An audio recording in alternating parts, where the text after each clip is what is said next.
dafa am ku nekk à gauche. questions yi kay moom. waaw non c'est très tendancieux. Moi je suis très honnête avec la les questions sont très tendancieuses. Parce que boo ko présenté bu ñu ko présenté. comme ñii waa assemblée. ñoom ñooy xool lu transparent ñoom ñooy xool lu jub ñoom ñooy xool lu rafet.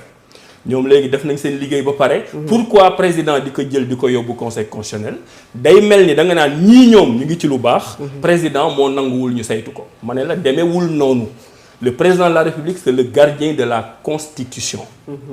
Si nous considérons avec le président de la République que l'Assemblée mu ngi def loo xam ne waru ko def en l'occurrence loo xam ne ça relève du domaine de l'exécutif Assemblée bi jël ci bëgg légiférer mais président de la République waxu leen sax ne li ngeen def baaxul de dana leen nañ ko jël yóbbu ko ci arbitre bi mooy conseil constitutionnel ñàkkul sax na bu ñu demee conseil constitutionnel. arbitre mooy lu ñu jubóowul. y a pas accord moo tax arbitre di am. waaw kon lan moo tax ñun ñu dem ci conseil constitutionnel ñun ñi nga xam ne ñoo def recours. waaw parce que dañuy jël ay domaine boo xam ne c'est du règlement ñu bëgg ko def un domaine législatif ça c'est du droit c'est-à-dire que dañu nekk di wax wala di jéem a liggéey ci loo xam ne ñoom yoon mayu leen ko dafa am yoo xam ne yoon da ko may président am yoo xam ne yoon da ko may justice am yoo xam ne yoon da ko may assemblée bii ni ñuy doxalee dafa mel ni ñoom ñooy président de la république président de la république ne leen li ngeen jaarale affaire bi baaxul naa dem yóbbu ko ci conseil constitutionnel lu mu wax ñu ànd ci c'est pas une question de consensus gis nga droit man ngeen d'accord ci lépp bu dee réglé wu leen forme yi du jàll gis nga nit mën na sax rey nit ñu dem tribunal ñu acquitté ko parce que indiwoo ay preuves wala ñu dem tribunal ñu acquitté ko parce que yoon ba ñu waroon jaaruñu ko ñu acquitté ko droit dafa am fond droit dafa am forme te forme bi daf ci am importance donc tey il ne faut pas que les Sénégalais ñu leen di jéem a comprendre loo ñoom loolu la ñuy doxee comme si ñoom li leen tax a jóg mooy rafetal mooy jubal ñun ñoo leen gën a nekk ci jubal te loolu mën na ci waxtaanaat mais yoon ba ñu jaar baaxul il n'est pas question au Sénégal ñu fiy créer une république boo xam ne assemblée nationale moo koy diriger nu mu ko neexee te Sénégalais yi joxew ñu mandat boobu. Et justement par rapport à ces fonds spéciaux fonds secrets ça fait l'objet de controverses maanaam tey muy. exécutif législatif et même ci classe politique bi ñu faree ci kujje politique bi yow ndax jàpp nga ne aujourd'hui war nañu mën a saytu ces fonds ou ces crédits dits spéciaux. alors xam nga am na yoo xam ne nag justement je pense que sénégalais am nañ ci consensus. Premier consensus bi mooy il faut bon ni ñu koy woowee amul solo parce que dafa bari ay termes juridiques bëgguma dugg ci loolu. mais li ñuy woowee daal fonds politique nga xam ne ñun ñëpp comprendre nañ ko mooy xaalis boo xam ne dañ koy jox kilifa.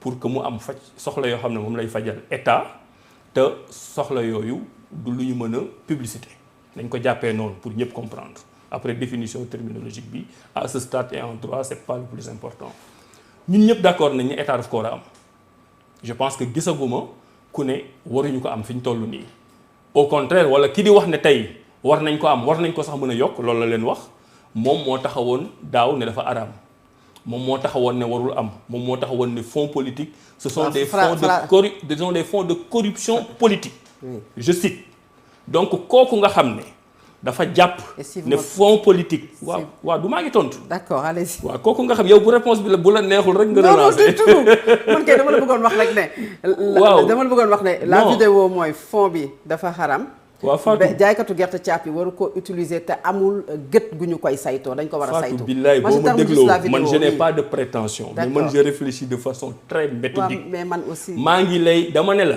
dafa am un consensus maa ngi sur le principe de l'existence des fonds.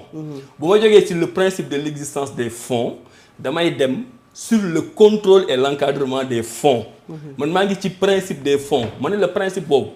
Sénégal ñun ñëpp dañ ci am consensus que ne dëkk pour mu dox il faut nga am ay fonds politiques mu am na kenn koo xam ne moom d'accordul ci consensus boobu moom nee na fonds yooyu dafa araam buñ la ko joxee nga koy utiliser te encadré wuñu ko loolu on vient sur encadrement loolu dafa araam waroo ko lekk. loolu mooy le contexte ñun lii lañ d'accord fonds war na am moom daf ne fonds warul am mu ne surtout fonds boobu nga xam ne warul am même bu amee. buñ la ko joxee nga koy lekk te justifié wuloo ko loolu dafa xaraam doo ko laal et l'expérience va nous montrer que loolu muy wax dara amu ci parce que mu ngi utiliser ay fonds yoo xam ni c'est secret mu ngi utiliser fonds yoo xam ne justification yi mu ñuy jox dara baaxu ci j'y reviendrai loolu mooy le principe maintenant sur encadrement bi man am na loo xam ne mën nañ ci d'accord parce que fonds boobu dafa bari loo xam ne moom la ëmb. am na loo ci mën a justifier am na loo ci mënul justifier am na loo xam ne boo koy bëgg justifier c'est que nekkoo en phase avec les réalités sociales. Est-ce que tey sur le plan religieux te ñoom boo demee seen amendement bu dee lire nga amendement bi ñoom dañu ne dañu koy des sur les dépenses de souveraineté, les questions de sécurité et les questions de défense. leneen li nga xam ne ñoom d'accord uñ ko ci mooy tout ce qui concerne les dépenses sociales et tout ce qui concerne les questions religieuses ou autres. Parce que bu dee da nga joxe une liste des dépenses qu'on peut utiliser sans pour autant les utiliser, là tu nommes, tu es sur une liste nominative. Donc tout le reste da nga ko exclure. Donc ñoom bu ñu joxee la liste nominative ne souveraineté ok, défense ok, sécurité ok, liñ ci boolewul yëpp mooy dañ ko war a contrôler. liñ ci boolewul mooy social. Social mooy ki am cancer bind lettre président de la République man mii sax dama ciy jot. yàlla dafa dogal dama amul fonds politique samay moyen bopp laa ciy def dama am cancer dañ ma war a évacuer awma moyen président loo ciy def. Est-ce que président bu bindee jël état jël prise en charge malade boobu est-ce que président dafay bind ne Moussa Ndiaye dëkk Gueule Tapée dafa am cancer du prostate jox naa ko 10 millions ban famille mooy nangu loolu ban kilifa mooy nangu loolu te ñoom loolu dañ ko ci génne. Ça veut dire que ils sont en dehors des considérations sociales de notre pays. Est-ce que tey bu gàmmu Tiwaawan amee ñu ngi nii di fa dem màggalu Touba am leneen am nga dem enveloppe bi ngay jox xalif général des Mourides nga xam ne nag matu ko dara waaye symbole la nga ne président de la République lii maa la ko jox yow xalif bu pour participer. Est-ce que da ngay wax xalif bi génn feuille ak bi jox ko ne ko déchargel ma parce que fonds yi dañ ko encadrer dama ko war a justifier. C'est du populisme ñoom gëmuñu ko ñoom ñoo ñu koy wax ku ci nekk yaa ngi dem sa koñ gàmmu di jël alal di ko fa joxe ku ci nekk ministère ba nga nekkoon dem nga jël xaalis def ci du social ku ci nekk dem nga Tivaouane wala Touba wala Thiénaba wala Layène maa ngi leen nuyu ñoom ñëpp def loolu. Le fait que ñu koy bañ nii actuellement c'est du populisme parce que dañ xalaat ne marge boobu président de la République am pour di ko utiliser pour le social pour les religieux ñoom dañ jàpp ne dañ koy politique. léegi pourquoi ñoom quand ils étaient au gouvernement au niveau de l'exécutif pourquoi waxuñu loolu donc tey dañu bëgg ñoom am président boo xam ne boo ko bindee ne ko dama am cancer du prostate mara day taali du ci mën dara parce que xam ne bu ko defee da koy justifier te bu koy justifier yow doo ci d'accord famille malade bi du ci d'accord moom président du ko def par pudeur. Est-ce que kenn mënatul dem ci gàmmu est-ce que kenn mënatul def dara gis nga yooyu mooy yoo xam ne sous les habits mais vraiment dorés fluorescents de la transparence nga ne yow tu es le champion de la transparence c'est que du populisme gëmuñ ci dara ci li ñuy wax lu dul bëgg a jël Diomaye président Diomaye dóor ko ci kaw askan bi donc transparence bi oui on est d'accord mais léegi nañ ñëwaat nag comment on les utilise gis nga man sama logique laa nekk de principe d'existence des fonds encadrement des fonds à certains égards parce que am na yoo xam ne mënoo ko justifier maintenant nag sur la pratique nan la ñuy justifier le président Diomaye Faye tey adduna yëpp xam nañ Sénégal yëpp am nañ ñëpp ko voté du lu ñu laaxatu que am na ay fonds politiques am na dañ ko voté au niveau de l'Assemblée nationale donc la représentation populaire on est d'accord en l'état actuel de la réglementation waxuma li di ñëw en l'état actuel de la réglementation amul waru ko justifier mu ngi koy doxal waa léegi premier ministre moom lan mooy situation déjà le premier problème qu'il faut régler mooy le président de l'Assemblée nationale na bàyyi saa yu ñu ko waxee ay fonds politiques wala ay déclaration de patrimoine muy tëkkale boppam ak président de la République président de la République du moroomam du màppandoowam les Sénégalais ont élu un président de la République au suffrage universel direct c'est le président de la République qui est l'institution. Assemblée nationale président de l'Assemblée nationale fragment d'institution la moom ak ñeneen ñi fa nekk ñoo bokk institution man mii fragment d'institution la maag ñi nekk ci gouvernement bi ñoo bokk institution parce que c'est pas le premier ministre qui est l'institution c'est le gouvernement qui est l'institution yow mënoo nekk fragment d'institution loolu la yàlla dogal lu ñu la wax nga ne da ngay diir mbagg le président élu des Sénégalais qui est le gardien de la Constitution tey mënoo ne man dama am 1,7 milliard pourquoi président di am 8 milliards wax na ko ci seen plateau man seetaan naa leen il n'a pas le droit ni juridiquement ni moralement de défier le président de la République sénégalais yi dafa am loo xam ne dañ ko jël may ko juróomi nit lañ ko mas a may dans l'histoire politique du Sénégal ñëpp xam nañ leen ñooñu loolu ñu leen may nañu nangu ne ñoom la ko yàlla may ñoom la ko constitution may ba ëllëg ñu changer quoi que ce soit mais mënoo nekk premier ministre di diir mbagg président mënoo nekk président de l'Assemblée nationale di diir mbagg président sénégalais yi cërale wuñ la loolu boo bëggee loolu da ngay xaar ba 2029 nga dem nekk candidat boo mënee gagner nga gagner et encore j'en doute que mën na gagner.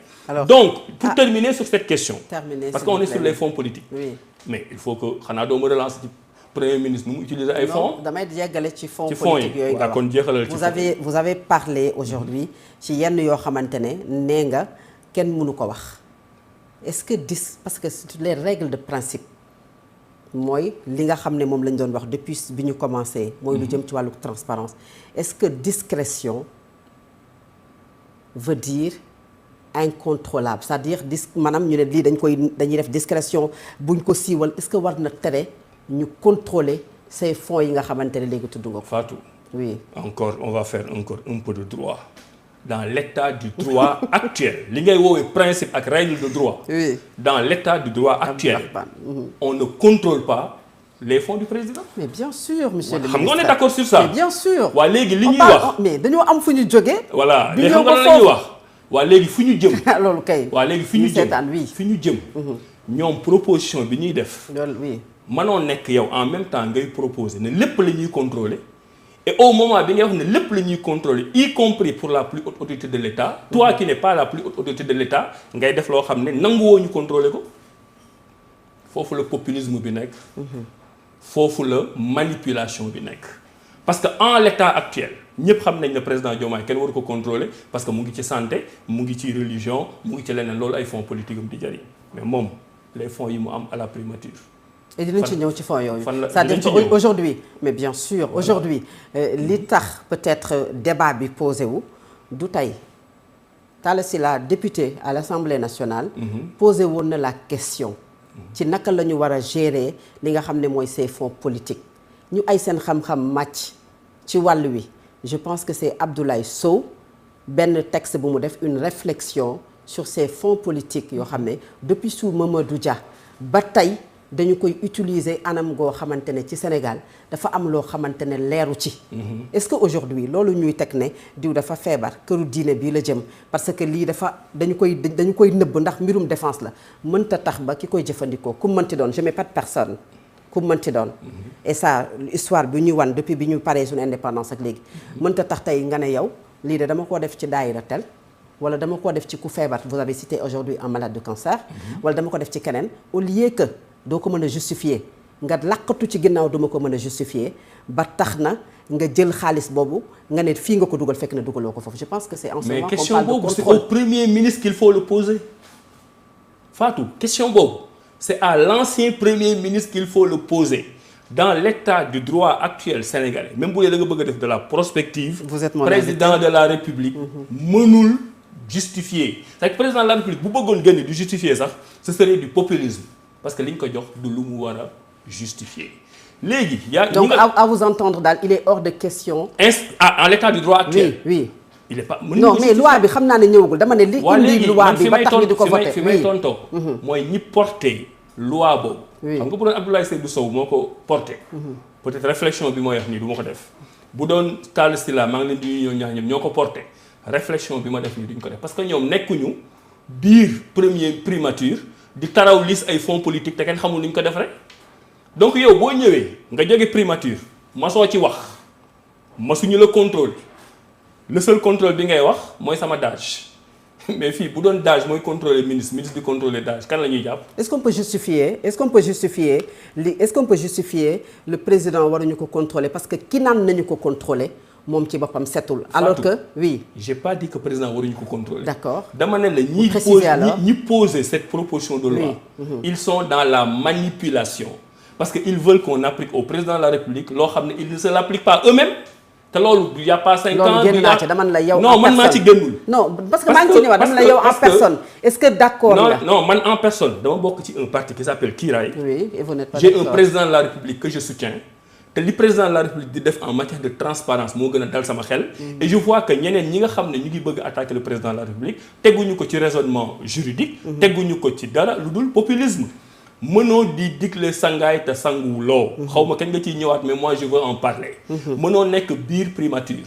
yor sa ay fonds jusqu'au dernier jour bi ngay exercer la primature le 22 mars 2026 ngay door a wax ne am nga 1,770 millions te après ñun ñu yëgaat la ci xew yëpp man dinaa ci ñëw en détail boo bëggee. parce que non seulement il a ces fonds là yoo xam ne kenn mësu ko xam kenn mësu ko wax justification bi muy wax ça ne tient pas la route. à partir du moment où loxo ndeyjooram lay wax mooy contrôler sama loxo càmmoñ mooy contrôler sama loxo ndeyjoor. fii ministre boo fi wax sama dage moo may contrôler ministre bi du am problème yow bu la neexee na nga dem jënd sa kay 32 pages ne jënd naa 20 kilos ciment jënd naa maçon bi jëndal naa ko 10 francs caaf ba ñuy tabax bâtiment bi jëndal naa ko 50 francs gerte caaf mais c'est pas un contrôle les pièces justificatives yi mu leen brandir mais c'est du nigo ça sert à rien parce que c'est entre lui et son DAGE, ça ne nous concerne pas. Le fait est qu'il a utilisé cet argent sans avoir aucun encadrement possible. Très bien. Après, puisque da nga ci xóotal ñu ñëwaat boo ci xóotalaatul. et justement dama ciy xóotal parce que ces fonds là bi nga xamante ne moom la ñu doon wax léegi muy yi ñu jagleel primature. moom Ousmane Sonko ci jano bi mu doon def ak taskatu xabaar yi ñëw na ci ba daal di dem ci décret bi nga xamante ne. mu ngi ko tuddee décret 2004 tey gis nañu ci conférence de presse bi nga xamante ne Aminata Touré def na ko mu ñëw ci décret boobu nga xamante ne moom moo jëm ci décret 2004. fonds bi dañ ko jagleel pour la paix en Casamance. sortie boobu mu ci def yow ban lecture nga ci am par rapport ak fonds yi nga xam ne dañu ko dédié déjà à la primature mu nekk un fonds boo xamante ne dañ ko jagleel pour wàllu jàmm Casamance ak li nga xamante ne moom la ci wax.